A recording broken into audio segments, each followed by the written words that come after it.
Sir, single use plastic जो है आज वो एक बड़ी चुनौती बन गया है, तो इसके लिए क्या किया जा रहा है? सिंगल यूज प्लास्टिक जी। ये बहुत ज़्यादा हार्मफुल है हमारे पर्यावरण के लिए। सबसे बड़ी चुनौती तो ये आ रही है कि लोगों को जागरूक करना। कुछ तो वेस्ट ऐसे हैं जो हमारे स्वास्थ्य के लिए बहुत हानिकारक है। क्या आपने कभी सोचा है कि रोज हमारे घर से निकलने वाला कचरा आखिर जाता कहाँ है, और नालियों में बहने वाला गंदा पानी आखिर हमारे आसपास ही क्यों जमा हो जाता है? ये विषय हमारे भविष्य के लिए बेहद जरूरी है, क्योंकि ये हमारे स्वास्थ्य से, हमारे बच्चों के स्वास्थ्य से जुड़ा हुआ है। नमस्कार, मेरा नाम है ऋचा झा और आप मुझे देख रहे हैं LSBA पॉडकास्ट में। आज के इस पॉडकास्ट में हम बात करने जा रहे हैं सबसे महत्वपूर्ण लेकिन अक्सर नजरअंदाज कर दिए जाने वाले बात पर, solid and liquid waste management पर, जो कि आजकल सबसे बड़ा मुद्दा बना हुआ है। ये हमारे वर्तमान के लिए ही नहीं बल्कि हमारे भविष्य के लिए भी एक बड़ा खतरा बन सकता है अगर हम इस पर अभी ध्यान न दें। और इस बातचीत के लिए हमारे साथ आज जुड़े हैं रत्नीश सर। सर, आपका बहुत बहुत स्वागत है हमारे इस पॉडकास्ट में। बहुत बहुत धन्यवाद ऋचा जी। सर, हम solid and liquid waste management जैसे शब्द तो रोज हमारे दर्शक सुनते हैं, लेकिन इसकी क्या रोजमर्रा की जिंदगी में क्या इसका महत्व है, वो उसके बारे में बताइए। बड़ा इम्पोर्टेंट सवाल है ये आपका, क्योंकि ग्रामीण क्षेत्रों में खास करके और शहरों में भी हमारे यहाँ सॉलिड और लिक्विड वेस्ट मैनेजमेंट की जो परिकल्पना है, कॉन्सेप्ट है, ये बहुत पुराना नहीं है। हालांकि जब से सभ्यता बना है, कई जगहों पे वेस्ट मैनेजमेंट कार्य के कई एग्जाम्पल्स में हमें मिलते हैं, लोगों ने किया है, लेकिन बहुत ही सिस्टमैटिक तरीके से और मैनेजमेंट के सेंस में सॉलिड और liquid waste management recent concept है। और क्योंकि आप जानते हैं कि इंडिया एक डेवलपिंग कंट्री था, अब डेवलप कंट्री की तरफ हम बढ़ रहे हैं, तो जितने रिसोर्सेज था उस हिसाब से हम लोग इस पर काम और करना शुरू किए। तो सॉलिड और लिक्विड वेस्ट मैनेजमेंट का जो सीधा संबंध है कि जो हम अपने जीवन में जितने भी प्रकार के कार्य करते हैं, सब में कहीं ना कहीं हम कुछ वेस्ट को निकालते, जनरेट करते हैं, निकलता है, पैदा हो रहा है। और कुछ तो वेस्ट ऐसे हैं जो हमारे स्वास्थ्य के लिए बहुत हानिकारक है, और कुछ वेस्ट ऐसे हैं जिसे हमें टाइमली डिस्पोज नहीं करते हैं, तो वो भविष्य में पर्यावरण को हानि पहुंचाते हैं और अंततः वो हमें ही हानि पहुंचाते हैं। और इसी तरह लिक्विड वेस्ट है, आप जैसे जानते हैं कि घरों से निकलने वाला जो धूसर जल है जिसको हम ग्रे वाटर कहते हैं, और शौचालय से निकलने वाले जल को हम ब्लैक वाटर कहते हैं, काला पानी। तो दोनों ही प्रकार के पानियों को अलग अलग तरीके से उपचार किया जाता है। और वो प्रॉब्लम उसमें यह है कि हमारा जो पानी है वो प्राकृतिक रूप से नालों के माध्यम से या नदियों के माध्यम से हमारे जो पीने के पानी को भी दूषित कर सकता है, ये खतरा होता है जी। तो इससे अगर हम मैनेज नहीं करेंगे अच्छे से और ट्रीट नहीं करेंगे, तो हमारे आने वाले भविष्य में या जो पानी के स्रोत हैं उसको ही वो दूषित करेंगे। तो एक तरह के सॉलिड जो वेस्ट निकल रहा है हमें घरों से, उसका उचित निपटान हो, और जो लिक्विड है उसको हम प्रॉपर्ली ट्रीट करके दोबारा उसका इस्तेमाल करें। एक दूसरा, इस सॉलिड वेस्ट में आप देखती होंगी कि उसमें भी दो प्रकार के वेस्ट, एक होता है जो डिग्रेडेबल है, जो जिसको आप खाद बना सकती हैं, जो मिट्टी बन सकता है अगर समय के साथ उसको रखा जाए तो, और खाद बना के आप उसका उपयोग भी कर सकती हैं अपने खेती में या गार्डन्स में। और दूसरा है जो रिसाइक्लेबल है, नॉन डिग्रेडेबल। डिग्रेडेबल तो हो गया जो समय के साथ मिट्टी बन जाए, जो नॉन डिग्रेडेबल आप 1000 वर्षों तक भी रखेंगे अगर मिट्टी में, जैसे प्लास्टिक, वो फिर दोबारा मिट्टी नहीं बनेगा जी। या शीशा भी ले या कॉपर आयरन तो कुछ हद तक होता है, लेकिन प्लास्टिक मुक्त तौर से बहुत समय लेता है। बहुत समय क्या मतलब, नहीं वो कन्वर्ट हो सकता है, डिग्रेड हो सकता है। ये बहुत बड़ी चुनौती है। दूसरा है कि बदलते समय में प्लास्टिक की उपयोगिता बढ़ी है। आज आपके जीवन में आसपास में देखिएगा कि कई सारे चीजें जो प्लास्टिक में आने लगे। हाल में तो अब लोग जो लिक्विड है जैसे तेल है और तमाम चीज है, वो भी, यहाँ तक कि कॉफी और चाय का भी लोग इसमें इस्तेमाल कर रहे हैं। तो प्लास्टिक का उपयोगिता बहुत ज्यादा बढ़ा है। अब जो ई-कॉमर्स तमाम चीज आई हैं, तो आप देख रहे हैं कि हर घर में लोग डिलीवरी करा रहे हैं, उसमें भी वेस्ट बहुत बढ़ा है, जनरेट बहुत हो रहा है जी। तो ऐसे ही माना जाता है कि जो डेवलपिंग कंट्रीज है या डेवलप कंट्रीज में वेस्ट, जो प्रति व्यक्ति वेस्ट का जो मात्रा है बहुत ज्यादा होता है। डेवलपिंग और गरीब देशों में वो मात्रा कम होता है, उसके सामान्य से कारण है। लेकिन क्योंकि भारत अब प्रगति कर रहा है, बिहार प्रगति कर रहा है, यहाँ के गांव प्रगति कर रहे हैं, तो इसी अनुपात में कचरा बढ़ रहा है। अब हमें इसका निष्पादन सुरक्षित तरीके से करना होगा। इसीलिए ये जो कॉन्सेप्ट है सॉलिड और लिक्विड वेस्ट मैनेजमेंट का, ये जरूरी है, इसे हम कर रहे हैं। सर, बिहार की मौजूदा स्थिति के बारे में देखें तो solid and liquid waste management जो है उसमें क्या क्या चुनौतियां आ रही हैं? बहुत सारी चुनौती आ रही हैं ऋचा जी। सबसे बड़ी चुनौती तो ये आ रही है कि लोगों को जागरूक करना। आप जानती होंगे, अगर आप मुझसे पूछिएगा कि वो क्या एक काम है जिसे हम करेंगे तो सॉलिड वेस्ट खास करके उसकी समस्या बहुत हद तक सीमित हो जाएगी, थोड़ा कंट्रोल हो जाएगा, तो वो है सेग्रीगेशन। सेग्रीगेशन मतलब हुआ कचरे को अलग अलग करना। जैसे हम लोग सुझाव देते हैं, आपने शहरों में भी देखा हर जगह डस्टबिन लगे होते हैं, तो एक नीला एक हरा डस्टबिन होता है। उसका मकसद ये है कि जो डिग्रेडेबल, जो खाद बन सकता है, ऐसे चीज को, जैसे चावल, दाल, छिलका, फलों का छिलका, इस तरह की चीजों को आप हरे वाले डस्टबिन में रखें। और जो रिसाइकलेबल हो सकता है, प्लास्टिक, शीशा, कॉपर, तांबा, इसको आप ब्लू वाले में रखें। ये बहुत सिंपल है। अगर ये हम कर पाते हैं तो पूरी प्रोसेस को हम आसान बना देते हैं। आपके घर से निकला हुआ जो खाना, बचा हुआ खाना, फलों का छिलका, तमाम चीज एक बार में गाड़ी में जाएगा, रिक्शे में जाएगा, जो व्यक्ति उसको ले जा रहा है और ले जाके खाद बनाने के प्रोसेस में डाल देगा। आपका काम आसान हो गया, खाद बन गया। इधर आपका रिसाइकलेबल सीधे चला गया, रिसाइकिल हो गया। तो उसका एक और फायदा है कि जो प्लास्टिक्स और रिसाइकलेबल्स है उसका पैसा अधिक मिलेगा अगर आप उसको साफ सुथरा देंगे तो। जैसे दूध का पैकेट है, दूध का पैकेट अगर आप साफ सुथरा देते हैं तो उसका रेट बढ़ जाता है रिसाइकलिंग में। अगर आप गंदे मिला के देते हैं, मिट्टी में डाला हुआ, सना हुआ, तो उसको धोना पड़ता है, साफ करना पड़ता है, फिर वो बेचते हैं, तो उसका कॉस्ट बढ़ जाता है। तो इसी तरह सेग्रीगेशन बहुत इंपॉर्टेंट है, अवेयरनेस बहुत जरूरी है, और लोगों की भागीदारी। क्योंकि भैया कचरा तो आपके घर से आ रहा है जी। कोई इसको आम लोग तो निकाल रहे हैं, तो जितना ज्यादा घरों पे हम इसको ठीक कर लेंगे उतना साफ सुथरा हमारा इन्वायरमेंट होगा और हमारा देश, हमारा ग्रामीण क्षेत्र सुंदर स्वच्छ होगा। ये इसका। सर, अगर हम ग्रामीण बिहार की बात करें तो solid and liquid waste management के प्रबंधन को लागू करने में सबसे बड़ी परेशानी क्या आ रही है? एक तो बड़ा समस्या है कि रिसोर्सेस का।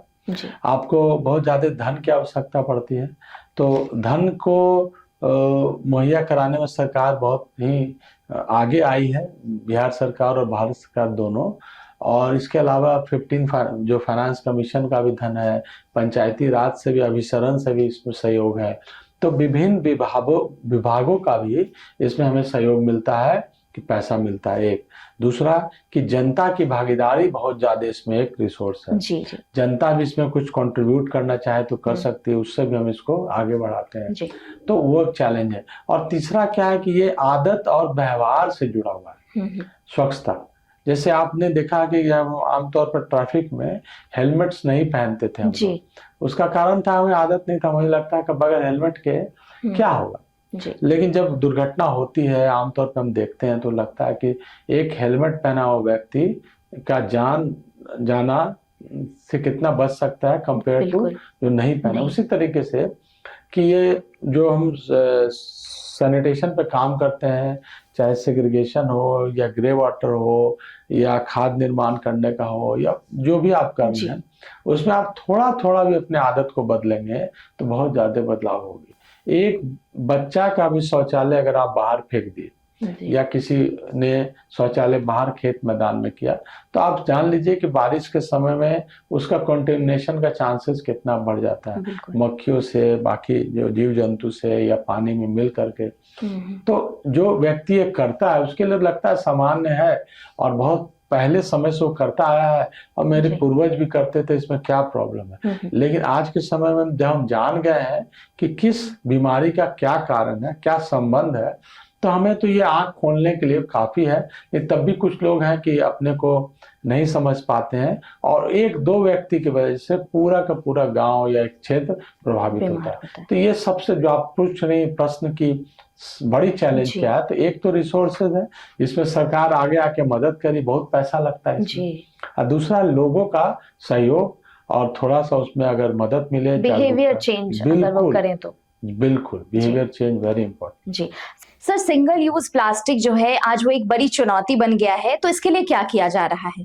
देखिए, एक तो कि 2022-23 में ही भारत सरकार ने सिंगल यूज प्लास्टिक के 19 तरह के जो प्रोडक्ट्स हैं, जैसे स्ट्रॉ है, जी, बॉटल्स में लगते हैं, या जो सिंगल यूज पॉलिथीन्स हैं, जी, या आपने देखा होगा जो आइसक्रीम के पहले प्लास्टिक जी। के स्पून्स आते थे, कटलरीज आते थे, प्लेट्स आते थे, ये सबको बैन कर दिया है जी, और ये बहुत सख्ती से लागू भी किया है। लेकिन बीच बीच में कई जगह लोगों ने, उसमें भी क्या है कि लोग से ज्यादा हम लोग भी आजकल अपने साथ कैरी बैग्स नहीं रखते हैं, जी, जूट बैग्स नहीं रखते हैं, झोला नहीं रखते हैं, और हम भी डिपेंडेंट हो गए इस सिंगल यूज प्लास्टिक का। और जहाँ भी आप देखेंगे वेजिटेबल्स वेंडर्स तमाम लोगों से हम मांगते हैं, वो देते भी हैं और सब लोगों को लगता है कन्वीनियंट है। लेकिन ये जो सिंगल यूज प्लास्टिक जी। है, ये बहुत ज़्यादा हार्मफुल है हमारे पर्यावरण के लिए, हमारे जल स्रोतों के लिए, हमारे जो सी है समुद्र के लिए, उसमें जो एनिमल्स हैं, हमारे जो जी, मेरीन एनिमल्स हैं, एक्वा एनिमल्स हैं, उनको भी ये हानि करते हैं। तो सिंगल यूज प्लास्टिक को तो अपने लेवल पे रिजेक्ट करना चाहिए, हम लोग को भी कोशिश करना चाहिए कि इसका इस्तेमाल हम बिल्कुल नहीं करें और अपना कैरी बैग इस तरह की चीज़ों का हम जी, उपयोग करें। जी। सर, आजकल कचरे से व्यवसाय करने की बात सुनने को मिल रही है, क्या ये सच में संभव है? और इसके लिए अगर कुछ उदाहरण है आपके पास तो वो हमारे दर्शकों को जरूर बताइए। ये बड़ा इंटरेस्टिंग प्रश्न है आपका जी, कि कचरे से व्यवसाय। देखिए, व्यवसाय का तो सीधा मतलब है कि जहाँ से उनको आमदनी हो, अच्छी हो, जी, करेंगे। लेकिन कचरे में क्या है कि सब लोग जाना नहीं चाहते हैं कि कचरा सुन के अजीब लगता है, जी, गंदा है, ये है वो है। लेकिन क्या है कि अगर आप कचरे में देखेंगे तो इन्वेस्टमेंट नहीं है, बहुत कम है, और आमदनी बहुत ज्यादा है। जी, और अगर आप और भीतर जाएंगे, कचरे के और नजदीक जाएंगे, तो आप पाएंगे कचरे में इतना ज्यादा संभावना है पैसा का कि अनेकों प्रकार के प्लास्टिक हैं, अनेकों प्रकार के आयरन है, कॉपर है, ग्लासेस हैं, और सबके अलग अलग कीमत है। जितना ज्यादा आप अलग अलग करके सेग्रीगेट करके उसको पैकेजिंग करते हैं, रिसाइकलिंग इंडस्ट्री वाले को एक तरह का सामान चाहिए होता है, जी, तो वो चाहते हैं कि कहीं एक जगह से एक तरह मिल जाए तो वहां से वो ले लेते हैं। पेट बॉटल्स का आप पाएंगे हर शहर में आजकल, आप देखेंगे कहीं कहीं छोटे छोटे बना के रखते हैं, कोई बॉटल्स का कर रहा है, कोई प्लास्टिक का कर रहा है, कोई ग्लास का कर रहा है, और वहां से वो जाके करता है। तो आने वाले समय में अब कुछ स्टार्टअप्स भी आ रहे हैं हमारे बिहार में। जी, सिवान में एक स्टार्टअप है कबाड़ मंडी, तो उसने एक ऐप बनाया है, ऐप के थ्रू आप जितने भी आसपास के लोग हैं जी, उस कबाड़ मंडी के गाड़ी को बुलाएंगे और अपने घर का या अपने व्यावसायिक स्थानों का जो कचरा है, खास करके प्लास्टिक, वो उसको बेच देंगे और वहीं पे वो आपको रिसिप्ट पैसा दे देगा और उसका वो रिसाइकलिंग करेगा। इसी तरह एक और जहानाबाद में एसएस इंटरप्राइजेज, उसका भी यंग एक लड़के हैं, उन्होंने स्टार्टअप किया है जी, और वो पूरा का पूरा एक उनका भी ऐप बना करके व्हाट्सएप के माध्यम से अभी कर रहे हैं वो, जी, और वो रूट बनाते हैं, उस रूट में जा जा के खरीदना, फिर पेमेंट करना, फिर उसको रिसाइकिल। इसी तरह एक सुपौल में जी, एक बहुत ही यंग स्टार्टअप है, उसमें वो प्लास्टिक्स का यूज करके ग्रैन्यूल्स बना रहे हैं, जिससे आप बाद में प्लास्टिक का चेयर ये सब चीज बना जी, सकते हैं।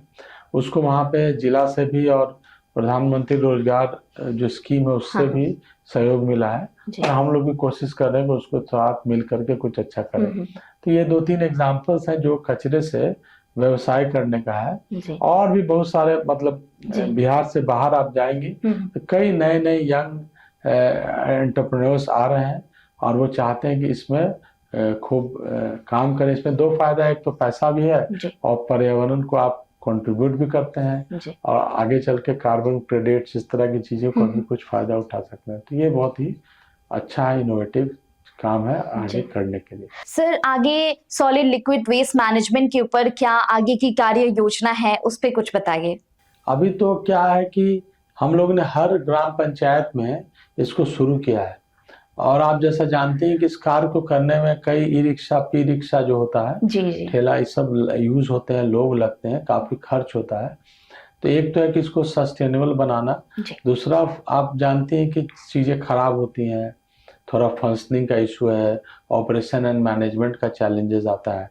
तो अभी हम लोग उन विषय पे काम कर रहे हैं कि इसको कैसे और सुंदर किया जाए, बेहतर किया जाए, जी। ताकि ये कार्य सुचारू रूप से चले। सस्टेनेबल ये हो जी लंबे समय के लिए। जी, सस्टेनेबल। तो पूरे प्रोग्राम को ही जी सस्टेनेबल और फंक्शनल बनाने पे हम काम कर रहे हैं। जी। सर, इस बातचीत से एक बात तो बिल्कुल साफ हो गई कि ये जो कार्य है सॉलिड लिक्विड वेस्ट मैनेजमेंट का, ये किसी विभाग या संस्था की जिम्मेदारी नहीं है, ये हम सब की जिम्मेदारी है।